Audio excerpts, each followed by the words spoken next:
Ceci est un livre audio autogénéré par Google. Éthique et pratique médicale. Collection dirigée par Richard Moreau et Roger Tessou. La collection Les acteurs de la science, prévue pour recevoir des études sur l'épopée scientifique moderne, se dédouble pour accueillir des ouvrages consacrés spécifiquement aux questions fondamentales que la santé pose actuellement. Cette nouvelle série cherche à faire le point objectivement et en dehors des modes sur des connaissances, des hypothèses et des enjeux souvent essentiels pour la vie de l'homme. Elle reprend certains titres publiés auparavant dans Acteurs de la science. Déjà paru. Thierry Patrice, chercheur éthique et société, L'avenir de l'avenir, 2012. Achref Snoussi et Jean-Pierre Camilleri, L'éternelle jeunesse, l'art de bien vieillir, 2012. Laurence de Chambrier, Le patient malgré lui. Réflexion sur le certificat de bonne santé obligatoire, 2011. Emmanuel Babin, Le cancer de la gorge et la laryngectomie. La découration, 2011. Rémi Borde, Dire les mots. Anthropologie de la parole dans les médecines du monde, 2011. François Cloutier, La médecine verticale, 2010.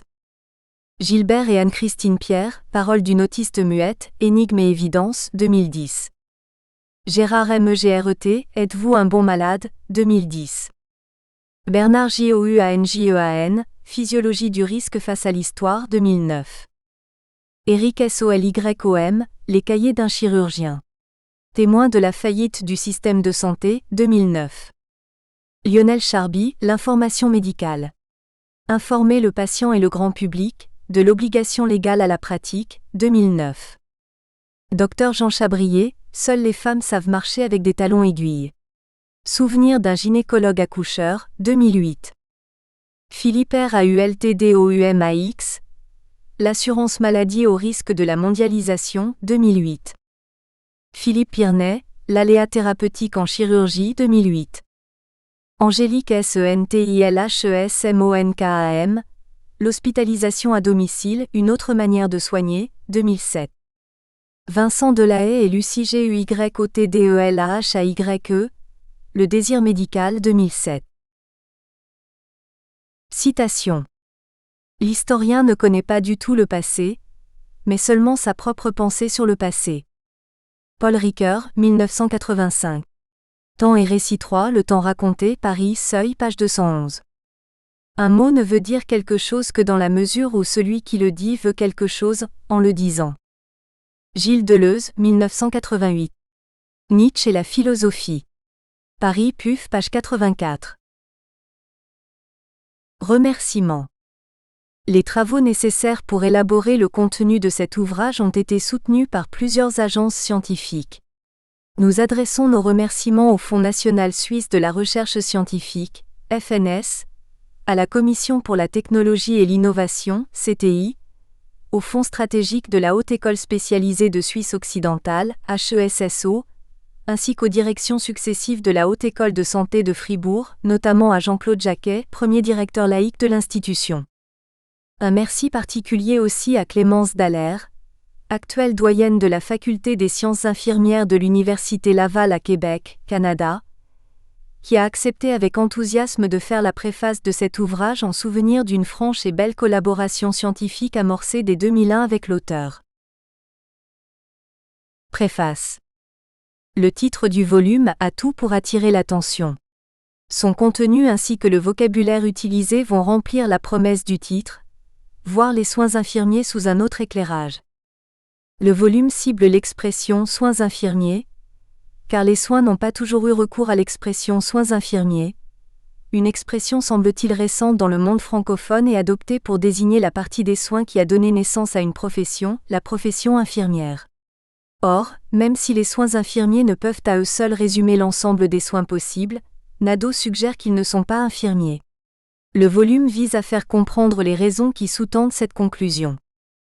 Ainsi, l'auteur examine des éléments de l'histoire des soins et il propose d'y voir une rupture entre un moment où les soins étaient le fait de personnes qui ne s'appelaient pas infirmières, et la période contemporaine où elles s'appellent infirmières.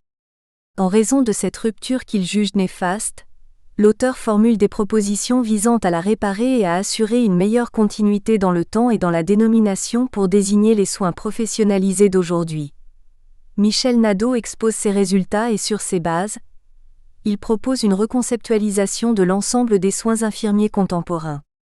Plus spécifiquement, le volume présente les résultats de différentes recherches effectuées à partir de documents d'hôpitaux d'une région de la Suisse, tout en faisant le lien avec des documents d'autres hôpitaux du même pays et une littérature diversifiée d'étymologie, d'histoire et de philosophie. Au fil des chapitres, Nadeau retrace des éléments décrivant ce qui existait à une certaine époque et dans certains lieux. Il met en évidence les éléments qui, selon lui, expliquent le recours au vocable infirmier, utilisé actuellement. Cet ouvrage est composé de 9 chapitres.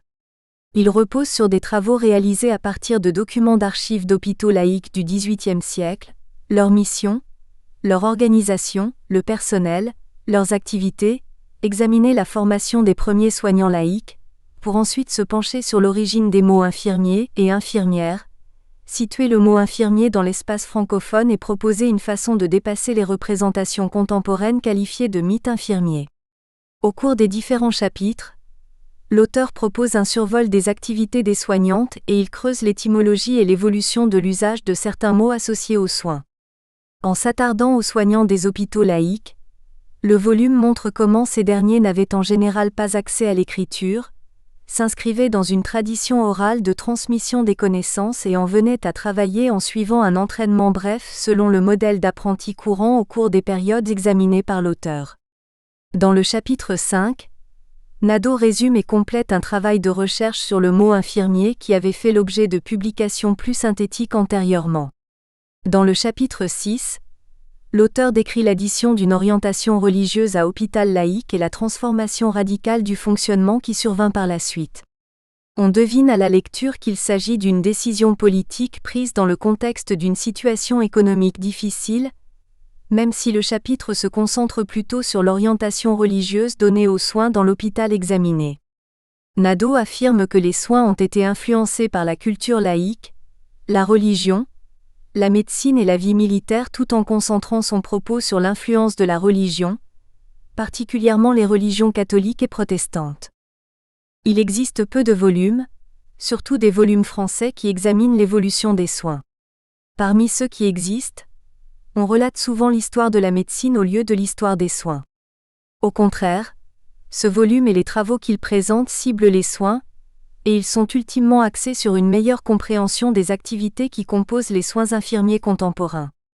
Nadeau questionne des affirmations classiques au sujet des soins, fait usage d'un vocabulaire peu courant dans le domaine et construit une histoire en remontant à une période éloignée dans le temps et en puisant à diverses sources, certaines nouvelles et d'autres connues.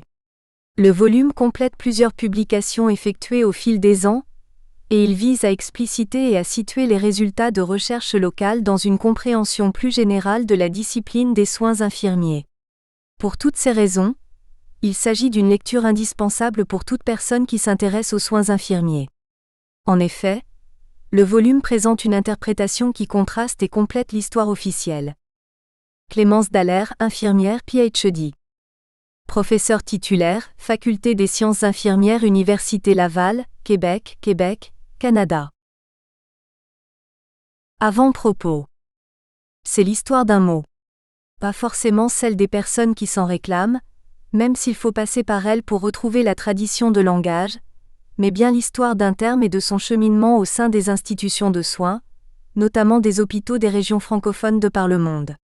Bien que le terme en question semble trouver son origine au Moyen Âge, nous assistons à son cheminement depuis la France avec une intensité de pénétration progressive périodique dans d'autres territoires, durant une période située approximativement dans le dernier tiers du XVIIIe siècle jusqu'au milieu du XIXe siècle. Avec l'étude du terme infirmier et les représentations qui s'en dégagent, on se trouve ainsi devant une sorte de philologie active qui permet de retrouver celui qui parle et qui nomme à partir d'actes d'autorité émanant de ceux qui ont le pouvoir de dominer ou qui essayent de s'imposer. En quoi les soins infirmiers sont-ils infirmiers ? Question banale posée tout au long de nos travaux. Nadeau, 1990, 1993, 2005, 2007, 2008.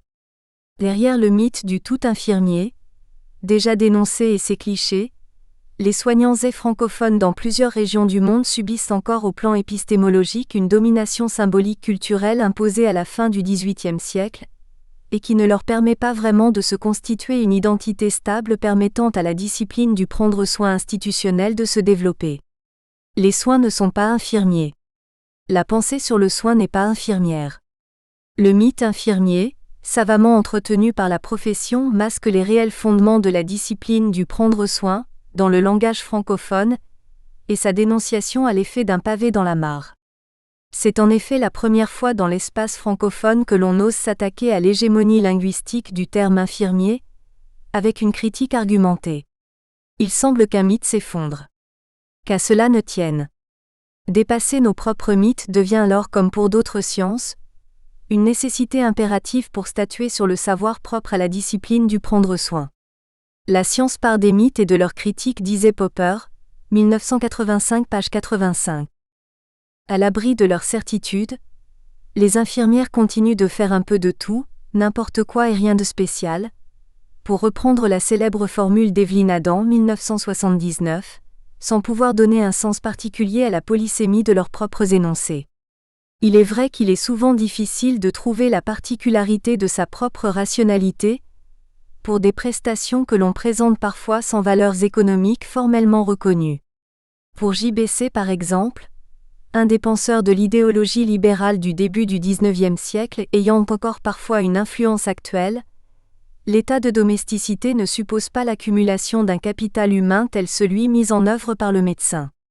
La science du service n'est rien ou peu de choses, et l'application des talents du serviteur étant faite par celui qui l'emploie, il ne reste guère au serviteur que l'exécution servile, qui est la moins relevée des opérations de l'industrie, citée par Delaunay et Gadret, 1987, page 34. Pas étonnant selon une telle idéologie, que l'identité professionnelle et scientifique des infirmières demeure encore une problématique récurrente et fluctuante avec pour conséquence que le coût de leurs prestations reste quasiment inexistant dans la comptabilité analytique du système de santé. Comment produire de nouvelles connaissances en vue de développer une discipline et la faire reconnaître, si l'on méconnaît les traditions de langage du passé et les savoirs anciens qui la fondent? Le terme infirmier guide notre écriture tout autant que le pouvoir mythique à ce terme, pour signifier tout d'abord certaines tâches exercées au sein de communautés monastiques, puis pour finir par qualifier la discipline du prendre soin institutionnel. On commence par constater l'absence du terme infirmier dans les énoncés qui parlent du soin, et qui voient le jour dans les premières institutions hospitalières publiques, puis on voit arriver le terme avec ses valeurs, ses règles et son usage. Le terme infirmier n'est pas stable dans l'espace comme dans le temps. Il est employé à certains endroits, pas dans d'autres. Il arrive à une certaine époque, mais pas exactement au même moment selon les endroits. Il n'est pas toujours synonyme entre la fonction exercée au féminin et celle exercée au masculin. Cet ouvrage est alors le premier dans le monde francophone à rechercher en dehors du sens commun sur quoi peut bien reposer le terme infirmier. Le sens de ce terme est aujourd'hui perdu. On tente de témoigner du pouvoir qu'a ce mot pour modifier l'organisation hospitalière à la fin du XVIIIe siècle. Le contexte et les valeurs d'origine qui accompagnent le terme sont méconnus aujourd'hui, aussi bien au plan lexicologique qu'au sein de la discipline infirmière. Comment en est-on arrivé là? Les fondements du langage pour prendre soin se trouvent dans des espaces socio-scientifiques anciens et mouvants qu'il faut rechercher. La discipline du prendre soin est aussi, comme d'autres, une articulation historiquement ancrée d'éléments composites pouvant faire sens de manière durable et se constituer en instance rationnelle de connaissance. Vinck, 2000, page 74. Le développement d'une discipline est aussi en résonance avec les conditions culturelles, économiques et sociales d'une époque et d'une région, mais n'appartient pas exclusivement à un pays. Bien qu'une discipline scientifique naissante soit une nouvelle manière de considérer le monde en ses différents endroits, cette discipline part souvent des présupposés des chercheurs et autres producteurs de savoir, de normes, de manières de voir, voire de mythes, qui donnent sa physionomie au savoir que cette discipline structure. Ce sont effectivement les disciplines qui définissent leur objet, et non l'objet qui définit la discipline. L'objet d'une discipline n'existe donc pas avant que cette discipline n'existe. Il est construit par elle, Fourez, 1996, page 83, ou plus précisément par ses acteurs au sein d'une communauté pensante. Par un compte-rendu original sur le processus d'implantation du terme infirmier dans la langue française, on découvre aussi le pouvoir qu'a ce terme pour modifier à une certaine époque l'organisation hospitalière et le statut du savoir de l'aide à la vie et du prendre soin institutionnel. Qu'est-ce que soigner et de quoi est faite cette tradition de langage ? D'où partent les énoncés, jusqu'à quand ils se répètent, par quels canaux ils sont diffusés, dans quel groupe ils circulent, quel horizon général ils dessinent pour la pensée des hommes, quelles bornes ils lui imposent. C'est pour répondre à cette question de Michel Foucault sur l'archéologie du savoir, 1969 page 192, que nous partons à la recherche des conditions d'exercice de la fonction énonciatrice nécessaire au prendre soin. L'échantillon de départ de nos recherches est constitué de la thèse de doctorat de Jeanne Niquille, 1921, et de ses notes de recherche sur le premier hôpital laïque de la ville de Fribourg et par la mention de la fondatrice de la première école au monde de soignantes laïques, femme remarquable dont les idées devancent le siècle sous bien des rapports, dans les travaux d'une historienne anglaise, Lucy Ridgely-Seymour, 1933. En découvrant l'œuvre de Valérie de Gasparin en 1983, Nadeau, 1983, dans les archives de la Haute École de Santé La Source, à Lausanne, nous voyons que Valérie de Gasparin 1854 laisse entendre qu'avant l'implantation des diaconesses, religieuses hospitalières protestantes, en 1836 dans les hôpitaux, il y a déjà un personnel aussi compétent qu'U', dans les hôpitaux allemands, français et suisses. Ce que démontre aussi Niquille en 1921 qui met en évidence le travail et l'organisation de soins par le personnel de l'hôpital laïque de la ville de Fribourg dès 1248. Il y a donc bien une tradition de langage profane depuis le Moyen Âge. On peut alors retrouver des traces du discours instauré dans les institutions hospitalières, notamment le discours sur le prendre soin, et ceci à une époque où ni la médecine et ni l'Église n'ont encore investi ces lieux de parole. Dès 1986, nous partons alors à la recherche des hôpitaux disparus de Suisse romande, pour retrouver la trace de la discursivité propre de ce qui deviendra plus tard les fondements culturels de la discipline infirmière. Deux grands hôpitaux urbains laïques pour l'époque, l'un en région protestante, Genève, et l'autre en région catholique, Fribourg, servent de décor pour décrire le premier espace-temps des énoncés du prendre soin. Complété par l'histoire de deux hôpitaux laïques ruraux plus modestes qui viennent renforcer le propos, notamment Bulle et Romont, on peut alors mettre en évidence que le terme infirmier encore utilisé aujourd'hui relève du mythe et de l'abus de langage reconduit par habitus. Cette microscopie régionale s'appuie sur des sources archivistiques originales et primaires de l'État de Fribourg, AEF, et sur des archives découvertes par hasard, documents bruts non classés, dans les sous-sols du musée gruérien de Bulle, MGB, et les abris de protection atomique de l'hôtel de ville de Romont. C'est là que l'on peut trouver des archives qui semblent ne pas intéresser grand monde. Heureusement pour nous. Ces archives relatent le quotidien des petites gens engagées pour prendre soin dans les hôpitaux de personnes sans feu ni lieu, à une époque où l'hôpital n'est ni médicalisé, ni religieux. En regardant les denrées consommées, les inventaires de matériel, les horaires de travail, les missions prescrites au personnel, le nom des espaces de vie, etc., on peut se faire une idée de la discursivité utile au prendre soin. Ces sources, notamment règlements, inventaires, constitutions religieuses, livres de comptes des hospitaliers et manuaux de la bourgeoisie, sont d'un grand intérêt pour rendre compte du quotidien et de la dynamique de l'aide à la vie, aussi bien à la ville qu'à la campagne, dans des lieux prévus pour cela et dès lors institutionnalisés.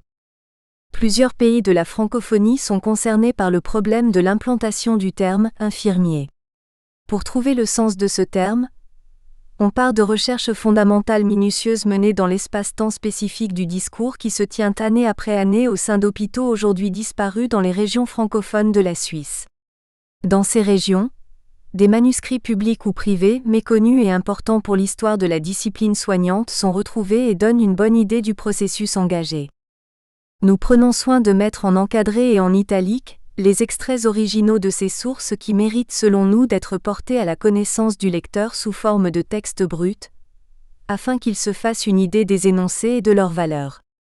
Il est en effet assez rare d'accéder à des textes anciens permettant de se faire une idée des traditions de langage qui peuvent avoir cours lors de l'activité soignante profane. On a plus souvent accès à des histoires racontées qu'à des documents objectifs éclairant le passé. Avec une mise en exergue de textes suscitant l'intérêt, le lecteur peut alors visualiser et interpréter lui-même ce qui se dit sur ses ancêtres au sein de l'hôpital laïque à une époque où les soins infirmiers n'existent tout simplement pas. Complété par des sources tertiaires et des publications historiques sur d'autres hôpitaux laïques romans, nous poursuivons le propos sur ces traces qui nous révèlent les faits du passé pour comprendre comment le terme infirmier a pu s'imposer non seulement en région catholique au sein d'institutions laïques, mais aussi en région protestante francophone. Le premier tiers de l'ouvrage décrit quelques pratiques à l'œuvre avant l'arrivée du terme infirmier, dans les espaces-temps singuliers du discours que sont les premiers hôpitaux publics en vue de dispenser des soins institutionnels. Sans espace-temps spécifique, difficile d'y trouver les traditions de langage tenues par les acteurs profanes du prendre soin. La mémoire peut être un des piliers identitaires du groupe social des soignants. On prend alors pour révélateur quelques monographies issues de recherches microhistoriques pour décrire l'environnement discursif infirmier. Avec cet ouvrage, la participation à la construction de la mémoire collective infirmière se renforce. Ces monographies microhistoriques permettent en deuxième partie de découvrir par quel processus s'est progressivement constitué le langage disciplinaire du prendre soin institutionnel. Certes, nous partons de la Suisse romande, mais l'imposition dans les organisations laïques d'un langage infirmier religieux et de ses valeurs nous apparaît comme ayant suivi le même processus dans les différents espaces du prendre soin, notamment dans l'espace francophone, mais en des temps différents. Il n'y a pas à tracer de frontières dans le monde francophone pour le sens donné au terme infirmier. C'est par la colonisation culturelle religieuse des régions autochtones canadiennes par des colons français, ou la prise de pouvoir des religieuses hospitalières sur des gardes-malades laïques sans titre, que l'on peut voir le processus discursif et institutionnel opéré au Canada francophone, Bates et al., 2005. C'est par la domination d'une culture religieuse et une pratique de charité catholique imposée aux hôpitaux civils et anciens hôpitaux médiévaux français, que le terme infirmier, après des débats houleux lors de grands congrès parisiens au début du XXe siècle, s'impose sur celui de gouvernante, servante ou garde-malade, l'allemand 1906, Humbert 1947, Nadeau 1993. On fait aussi l'hypothèse que le cheminement du terme infirmier est identique au Moyen-Orient et en Afrique francophone. C'est aussi de la même façon que les soignantes de l'hôpital laïque de la ville de Fribourg, Suisse, voient arriver le terme infirmier et ses valeurs religieuses envahir leur espace de parole à la fin du XVIIIe siècle, au point d'en modifier les pratiques et les espaces architecturaux à usage ordinaire. Enfin, dans une troisième partie, on expose comment, un siècle après l'Église catholique, l'Église protestante dès 1836 à partir de l'Allemagne, procède de même avec l'arrivée de ces congrégations hospitalières religieuses en Suisse, Diakoness ou Krankenschwester, notamment dans les maisons de soins laïques romandes.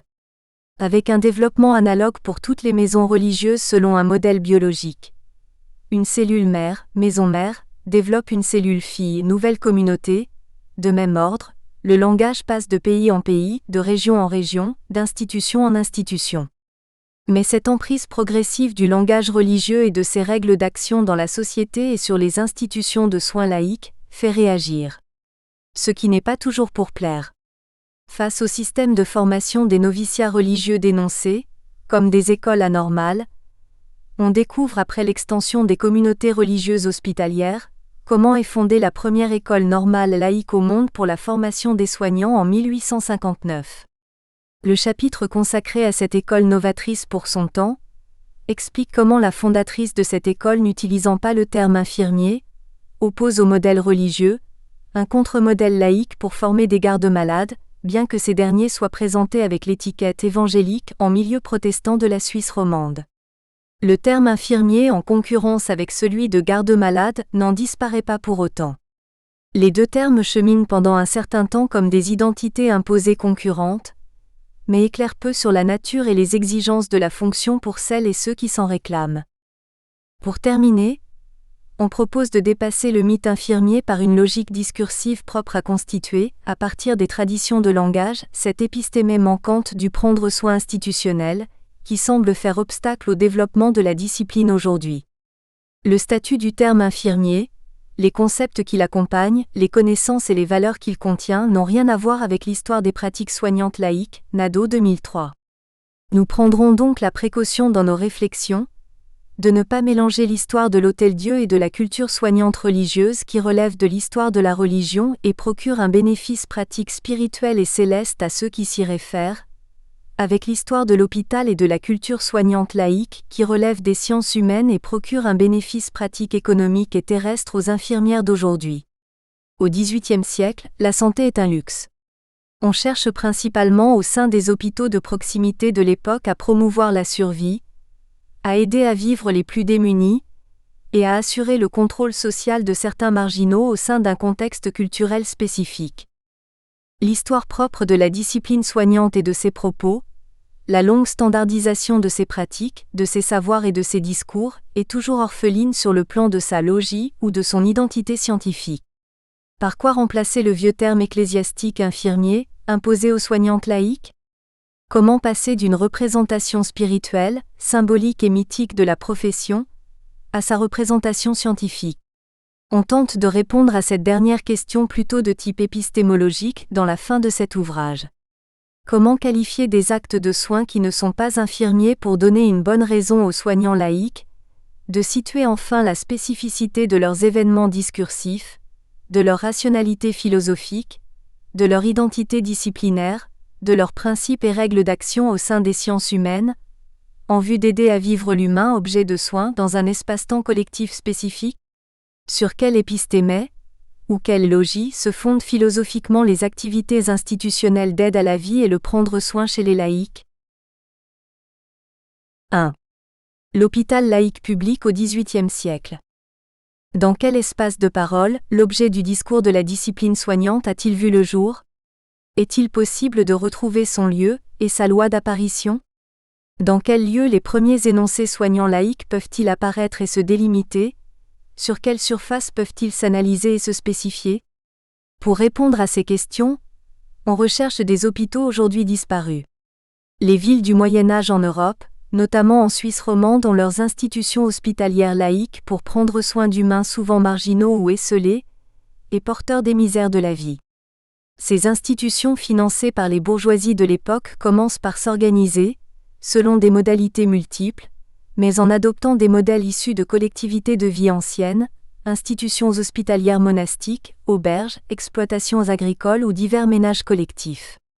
N'étant pas encore des asiles ni des hospices, ni des institutions médicales, et surtout pas des hôtels-dieux, les hôpitaux en Suisse romande portent alors une dénomination dont le terme même, l'hospital, l'hospitaul en 1452 ou l'épeteau, en 1749 en patois gruérien, sud du canton de Fribourg, Suisse, rappelle une mission d'accueil, d'hospitalité et de protection de l'espèce. À l'origine, la relation soignant-soigné était une relation d'échange, et les établissements d'hébergement formaient un véritable réseau hospitalier sur le chemin de ceux qui seront reçus dans l'hôpital. Moreau, 1991, page 22.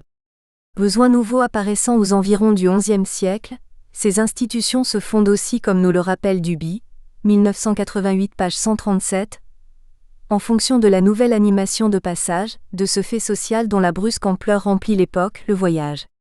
C'est notamment autour du déplacement des peuples que l'aventure hospitalière commence.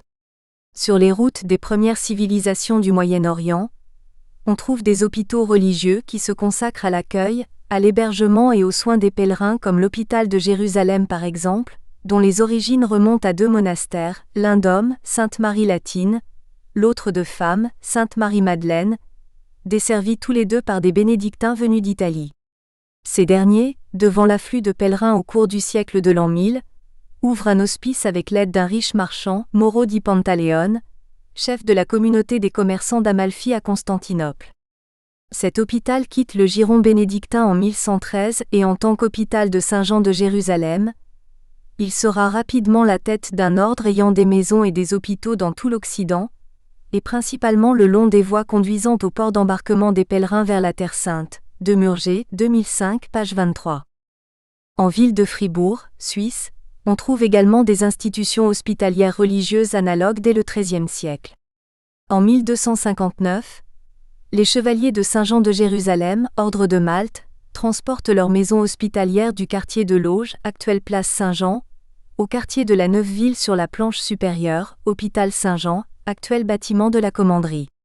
2 autres établissements hospitaliers démolis aujourd'hui, petits, spécialisés dans l'accueil et l'hospitalité au nom de principes religieux voient le jour en ville de Fribourg. À l'hôpital Saint-Pierre, milieu de l'actuelle rue Saint-Pierre, fondé vers 1228 par les chanoines réguliers de Saint-Augustin venus du Grand Saint-Bernard, autrefois Montjoux. B. L'hôpital de Saint-Jacques, attesté dès 1417, en Auge, rue de la Samaritaine, dont demeure aujourd'hui la statuette de Saint-Jacques le Majeur XVIIe siècle, sur la façade de l'immeuble, numéro 18, qui rappelle sa destination primitive, soit l'accueil et l'hébergement des pèlerins sur le chemin de Saint-Jacques-de-Compostelle. Mais, à côté des traditions hospitalières liées à la charité privée de l'Église catholique du début de la chrétienté ou aux valeurs des ordres monastiques, il existe aussi des institutions de soins publics, organisées peu après la naissance des villes, voire dans des villages, selon des valeurs temporelles, laïques et profanes. On connaît déjà au IVe siècle, surtout dans l'Empire byzantin, des institutions publiques se développant à côté des premières formes de charité chrétienne, et des valétudinariats établis dans des demeures privées. Ces institutions reçoivent alors des noms empruntés à leur destination et tirés du grec, notamment les xénons, xénodochaïons pour les étrangers, ou les nosocoméiones pour les malades. Les dynasties régnantes de l'islam médiéval s'inspirent de ces dernières en les réformant. On trouve donc aussi en Orient, des institutions hospitalières médiévales nommées selon un terme d'origine perse, bimaristan. Bimar veut dire malade et stan, lieu ou maison. Damas possède son bimaristan Nur al-Din construit en 1170 et Alep a aussi un bimaristan construit par l'émir Arghin al-Kamili en 1354. La dynamique du prendre soin est particulièrement développée pour l'époque, dans ces institutions médiévales arabo-musulmanes. En Europe, et notamment en Suisse romande, l'espace urbain ou rural où il y a des hôpitaux disparus aujourd'hui est un monde très compartimenté, une mosaïque de territoires aux statuts extrêmement divers. Walter 1994 page 23.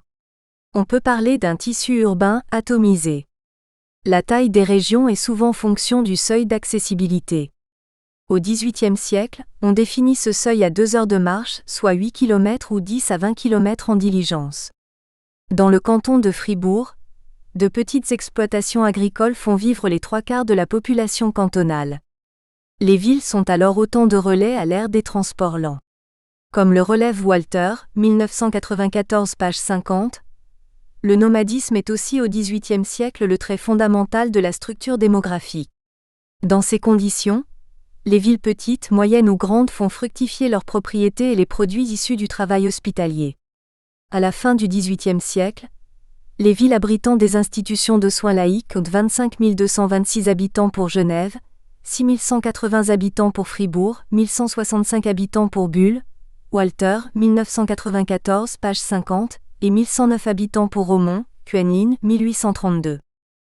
Dès le Moyen-Âge, on fonde donc un hôpital laïque dans les communautés urbaines et rurales pour ceux et celles qui n'ont plus de lieu dans lesquels demeurer, celles qui doivent se cacher pour vivre ou pour mourir, celles que l'on ne peut pas laisser mourir de faim, de froid, les pauvres errants, les voyageurs qui ne peuvent pas loger en auberge et pour lesquels on applique un devoir d'hospitalité et de solidarité. L'hôpital sert aussi, comme on le dit à Fribourg, à protéger la société civile contre les défauts qui menacent sa tranquillité, Proème 1759, et enfin, héberge ceux et celles qui doivent être assistés pour faire face aux épreuves de la vie courante, fussent-elles parfois liées à certaines maladies méconnues jusqu'alors. Pour permettre au lecteur de se faire une idée des préoccupations qui peuvent accompagner les réformes à venir dans l'hôpital laïque au XVIIIe siècle, on peut lire ce morceau d'exception représenté par un extrait d'un texte intitulé « Proème », daté du 5 avril 1759. Ce texte accompagne le règlement nouveau de l'hôpital laïque de la ville de Fribourg, Suisse. Les thèmes a changé les hommes, la ville a changé de mœurs. Ce changement a influé sur la façon de penser et de traiter. On sent avec regret que cette candeur d'autrefois par laquelle on se régloie n'est plus dans son lustre, que le zèle pour le bien public n'est plus en vigueur. L'hôpital a été d'un grand secours à la ville vers le milieu du XVe siècle lorsque celle-ci, harcelée et entourée de ses ennemis et de ceux de son prince, elle trouva sa pièce d'appui dans les finances de l'hôpital et emprunta par différentes reprises jusqu'à 18 600 livres, qui fait soit 10 000 ducats pour se tirer peu à peu des dettes vers l'étranger. À peu près toutes les denrées qui entroient dans l'hôpital s'y consommoient.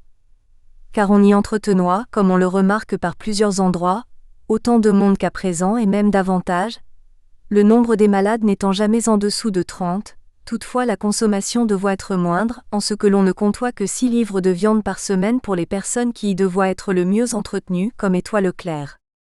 L'économie d'alors étoit différente à celle d'aujourd'hui, en ce que l'hôpital tenait ses ruraux par domestiques, nourrissait beaucoup de bétail, jusqu'à 400 moutons dont annuellement il faisoit une semblable emplette à Genève ou dans le pays de Gex. Le citoyen, l'artisan, le laboureur aya pris goût pour le service militaire des pays étrangers. Les fabriques et le commerce qui faisoient les richesses de la ville ont pris le déclin, et par d'autres événements ils sont tombés presque à néant. Par là le luxe, l'oisiveté avec leur suite ont trouvé un chemin ouvert, et l'air étranger s'y a insensiblement apporté des maladies autrefois inconnues, dont les guérisons sont aussi lentes et incertaines que dispendieuses. Les seigneurs Banneret et le chancelier ont encore fait, selon que les circonstances l'exigeoient, des ordonnances relatives au régime, à l'économie, à la discipline tant pour abroger aux abus qui s'étoient introduits, que pour obvier à d'autres.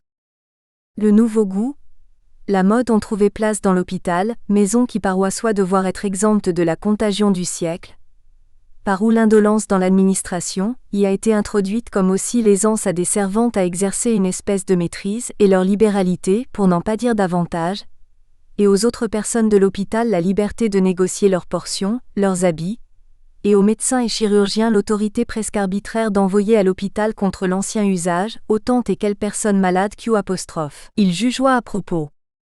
Extrait du proème du 5 avril 1759. L'hôpital laïque est le miroir de la classe populaire, les gens ordinaires et des servantes, le commun du peuple. La classe aisée et cultivée, clergé et personnes de qualité, a sa propre organisation de soins et d'autres lieux de vie, monastères, manoirs, demeures bourgeoises, luxueuses ou patrimoniales, châteaux, dépendances, etc. Du personnel est généralement attaché à la maison du maître pour les soins à donner, et représente une domesticité privée attachée à une famille et à ses propriétés. Au sein des couches populaires, la domesticité à prédominance féminine, 80% à Fribourg, représente encore, en 1845, 25,8% de la population active. C'est lorsque l'on n'a pas les moyens de faire face aux épreuves de l'existence, de se prendre en charge, de se soigner, d'assumer les activités de la vie quotidienne que l'on se tourne vers l'hôpital laïque civil public.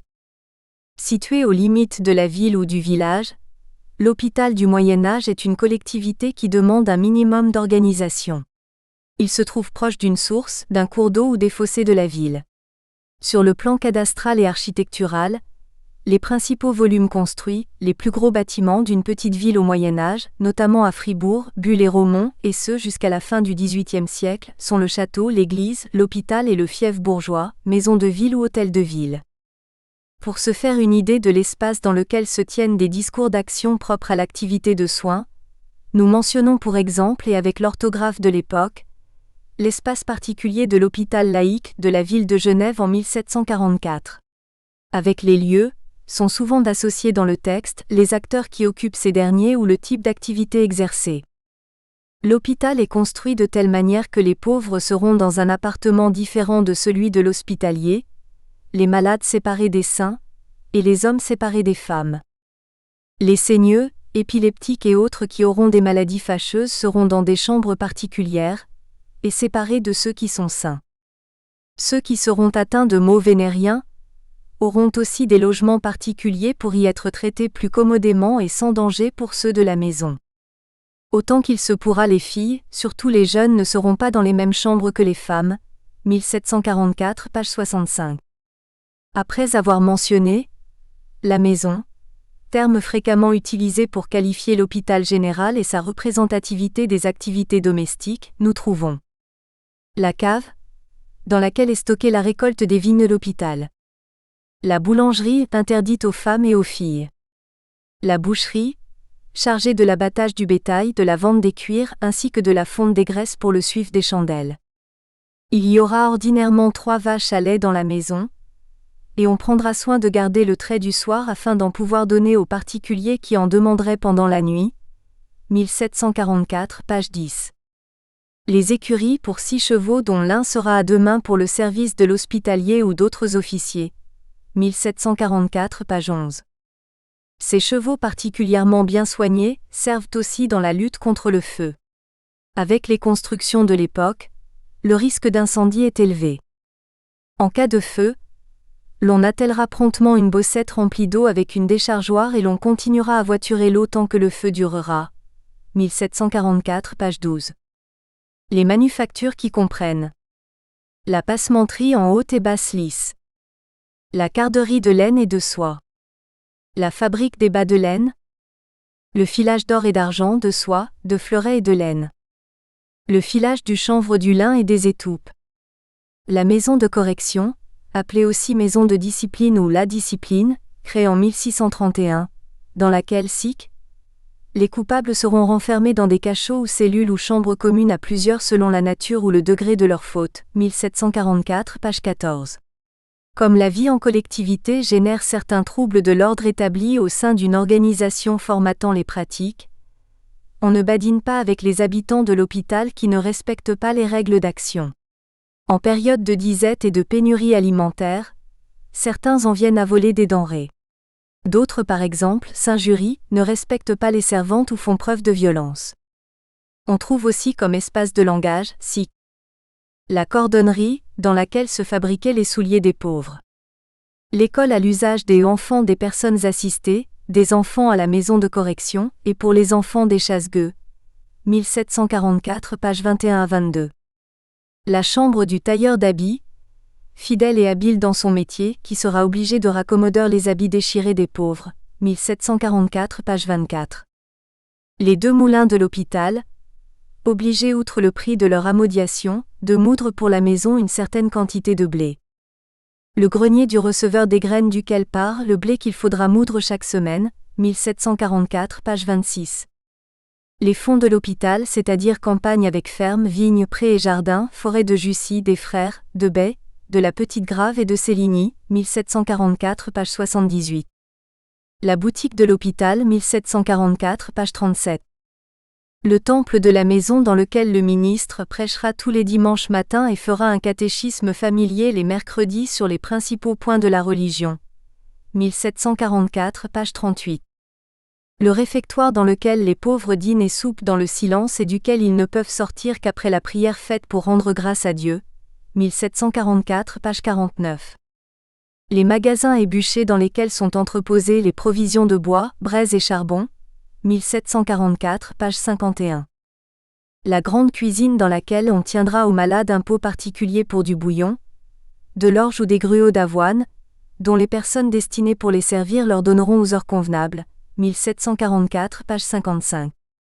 La chambre des femmes et filles bourgeoises dans laquelle on aura soin de distinguer les citoyennes et bourgeoises des autres et de les mettre dans des chambres qui leur sont affectées, les hommes séparément des femmes. 1744, page 66. La chambre des pauvres de la maison. La chambre du travail dans laquelle la gouvernante ne sera occupée à autre chose qu'à exercer son emploi, à entretenir toujours ses ouvrières d'ouvrage et prendre garde que chacune s'occupe fidèlement à son travail, et sera fort soigneuse d'examiner les linges gâtés pour les faire bien raccommoder. 1744, page 57. La chambre des femmes et filles valides qui ne sont pas bourgeoises, et des enfants à placer en nourrice ou en pension, et dans laquelle les pauvres doivent avoir des peignes, et tout ce qui est nécessaire pour qu'elles se tiennent nettes et exemptes de vermine, et qu'ils aillent un soin de tenir leurs habits dans la plus grande netteté. 1744, page 59. La chambre des malades tant hommes et garçons que femmes et filles reçus dans la maison.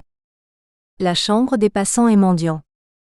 La chambre des saigneux, épileptiques et autres qui auront des maladies fâcheuses. La chambre de ceux qui seront atteints de maux vénériens, de maladies honteuses ou d'un caractère particulier. Les 2 dernières catégories de chambres sont indicatives des premières typologies diagnostiques déployées par le langage médical au sein d'un hôpital d'une grande ville. Avec cette énumération partielle, nous avons autant de lieux de vie que de lieux de travail. On peut ainsi se faire une idée de la complexité du ménage et de l'espace institutionnel notamment dans les plus grands établissements. Le respect de l'ordre semble proportionnel à la taille de l'établissement et au nombre d'employés internes ou externes qui y cohabitent. Autour de l'hôpital, dans des bâtiments jouxtant parfois ce dernier, il n'est pas rare de trouver selon l'importance des villes, des bâtiments de fonction tels la grange, l'étable, des greniers, des remises, des magasins, un four, une boucherie ou des abattoirs ainsi que des bâtiments pouvant servir de logement de fonction aux employés. En comparaison avec l'hôpital urbain de Genève, l'hôpital rural laïque de Bulle en 1738 ne possède que sur un rez-de-chaussée une cuisine, le poêle des pauvres, 6 à 12 places dans 2 méchants chalits, le poêle du gardien de l'hôpital, logement de fonction, une pièce avec une couchette, des toilettes, une grange et un clos avec jardin et chènevière, Nadeau et Rochat 2007. L'apport économique de l'hôpital pour la région n'est pas négligeable, car il est en général l'un des plus grands propriétaires fonciers de la région et va même parfois jusqu'à prêter de l'argent à la ville lorsqu'elle est désargentée. Au XIVe et XVe siècle, l'hôpital fait de nombreuses avances d'argent à l'État. Par exemple, le 25 août 1383, la ville de Fribourg reconnaît être débitrice de 860 florins d'or suite à des emprunts effectués à un taux de 5%. En 1480, les intérêts annuels de la dette de l'État de Fribourg vis-à-vis de l'hôpital dépassent 200 livres. Les propriétés de l'hôpital viennent souvent de donations telles par exemple celle mentionnée par Rémy 1889, page 16, que fit le 10 février 1324, Peretta, relicte, veuve, de Villigny-Aster, bourgeois de Fribourg.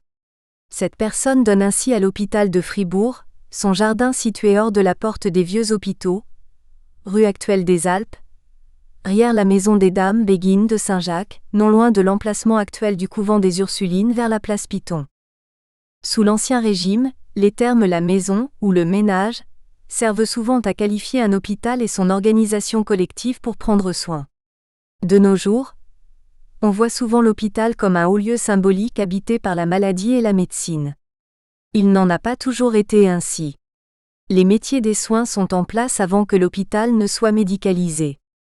Situé dans les sciences humaines en vue d'aider institutionnellement un humain à vivre, les pratiques du prendre soin n'ont pas la médecine pour fondement. On sait en effet que les pratiques qui composent la discipline professionnelle soignante commencent de se standardiser en Suisse romande, bien avant l'arrivée de la culture médicale dans l'hôpital. La discipline soignante dans ses premiers langages profanes n'a rien à voir avec la médecine. Comme le fait déjà remarquer Foucault, d'entrée de jeu, un fait est clair. L'hôpital général n'est pas un établissement médical. Dans son fonctionnement comme dans son propos, l'hôpital général ne s'apparente à aucune idée médicale, 1972 pp 60a-61. Il n'y a pas bien sûr de modèle unique d'hôpital. En Suisse romande, on trouve de nombreux établissements aux caractéristiques diverses. Par contre, si chaque hôpital présente des caractéristiques différentes, le processus d'implantation de ces institutions et leur mission semble suivre un chemin identique. Lorsqu'une cité atteint un nombre approximatif de 1000 foyers ou de 1000 habitants, il n'est pas rare de voir le prendre soin s'institutionnaliser et s'organiser à l'échelon de la collectivité.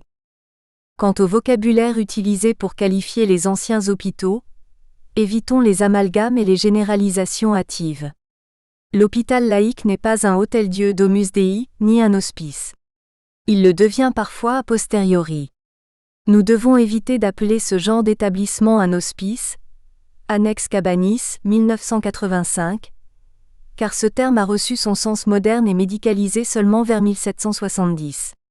Comme le mentionne le Dictionnaire des sciences médicales encore en 1817, l'hospice diffère essentiellement de l'hôpital en ce que celui-ci doit être d'une manière exclusive, réservé pour les malades auxquels sont actuellement nécessaires les secours de l'art de guérir et que l'hospice est destiné, soit à des individus en santé, soit à ceux dont les infirmités sont chroniques et telles que les tentatives de traitement leur seraient inutiles et parfois dangereuses. Vouillos-Burnier, Barra 2004. Soigner dans l'hôpital du passé, c'est aider à vivre, ou assurer la survie des personnes qui doivent mener leur vie en dépit des conditions adverses l'affectant. Tous les âges de la vie s'y côtoient. Ces conditions adverses stigmatisent des indigents gueux, coquins, vieillards, enfants abandonnés, illégitimes ou orphelins, filles ou fils naturels, filles-mères, malades, femmes de mauvaise vie, malheureux, déserteurs, niais, insensés, prébendaires, dormiaudes, ivrognes incurables, affamés, mendiants, simples d'esprit, furieux, passants, les bons et les mauvais pauvres, les oisifs volontaires et les chômeurs involontaires, etc., pour ne reprendre que quelques termes véhiculés par les textes de l'apostrophe. Époque. Le contexte hospitalier dans lequel le langage d'action propre à la discipline soignante voit le jour est fait d'une habitation qui est parfois nommée la bonne maison, comme bâtisse principale. Selon l'architecture et l'occupation du sol de l'époque, des terres, vignes, forêts, troupeaux, potagers, chènevières, animaux domestiques, greniers, granges, étables, remises s'ajoutent au patrimoine. À l'intérieur du domaine, un ensemble de compétences se déploie en vue d'assurer les activités collectives de l'époque liées à la gestion dynamique requise par la civilisation rurale. Une cave à vin et une boucherie complètent parfois les installations. Entreprise hospitalière à caractère essentiellement agricole, cette communauté de vie présente dans ses énoncés une logique domaniale et financière. Les plus grands hôpitaux au patrimoine financier et immobilier important Genève, Lausanne, Fribourg, Yverdon, etc., sont souvent les créanciers des communes qui les possèdent et source de liquidités pour les autorités communales, Rode, 2005.